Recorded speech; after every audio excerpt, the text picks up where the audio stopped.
Sampai malam ini jam 8 ya, dari 5 terlanggar tambah satu lagi yang sudah diputuskan, yaitu AKBP B ya, PTDH dia, jadi dia kena PTDH.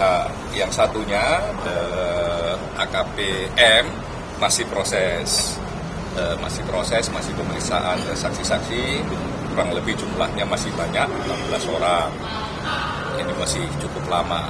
Nah, itu yang pertama. Jadi memang konstruksi peristiwanya diurai sedemikian rupa, siapa ngasih duit ke siapa dan sebagainya, makanya ada putusan PTDH. Jadi dalam konteks kasus ini secara keseluruhan ya, yang dari 54 ini yang sudah PTDH 2-nya demosi 8 tahun.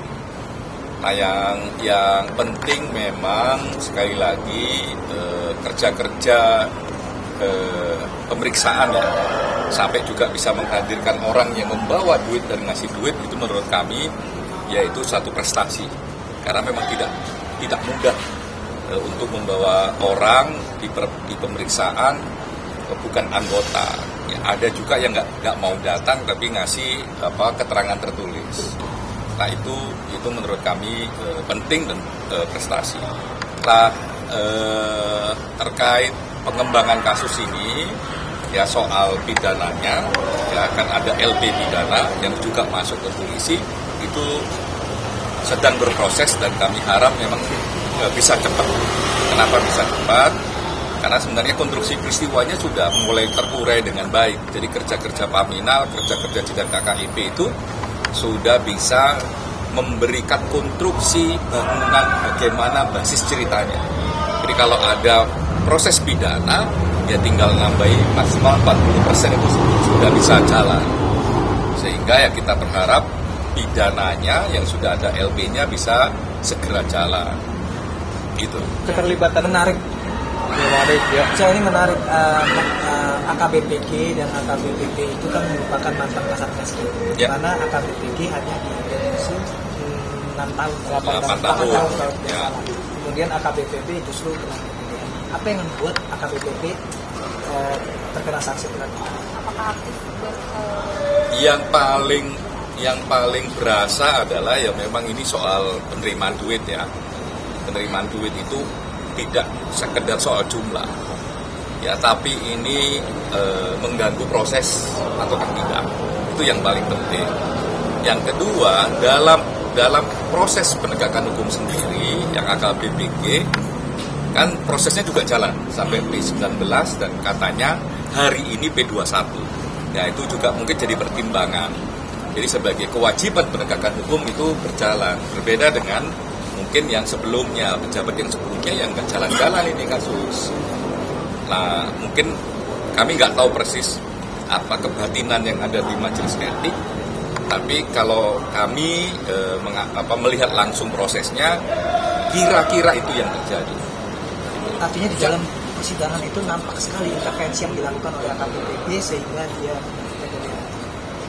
sebenarnya dalam bedanya kasus ini dengan kasus sidang sebelumnya di kasus yang lain ya, ini yang aktif, lumayan aktif adalah pihak yang memiliki kepentingan dan hidup di luar kepolisian agar kasusnya tidak naik, agar tidak ditahan, agar tidak A, tidak B, tidak C. Lah itu yang paling aktif bukan anggota kepolisian.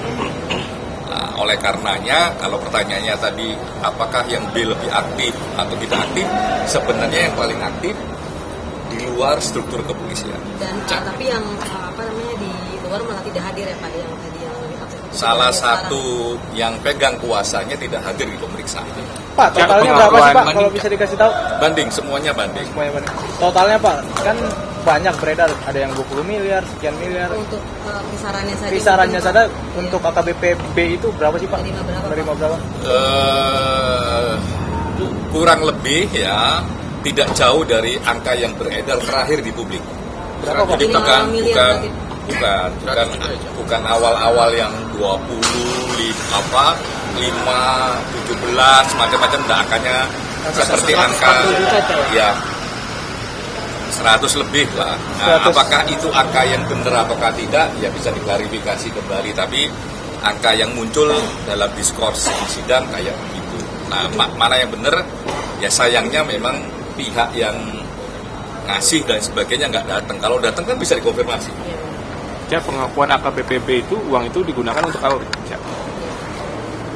Mau itu digunakan untuk pribadi atau untuk yang lain, dalam konteks sidang etik ketika itu menerima uang, ya itu salah. Gitu.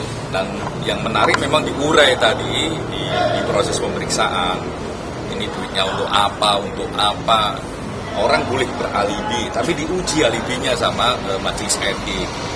Benerin untuk ini, benerin untuk itu, dan sebagainya. Nah, akhirnya ya ditarik kesimpulan.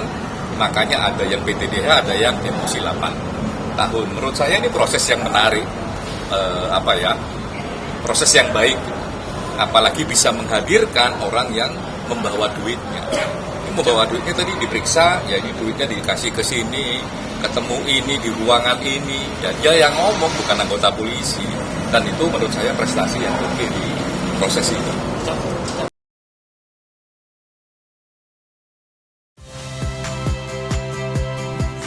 Rizka Clarissa. Saksikan program-program Kompas TV melalui siaran digital, pay TV, dan media streaming lainnya. Kompas TV, independen, terpercaya.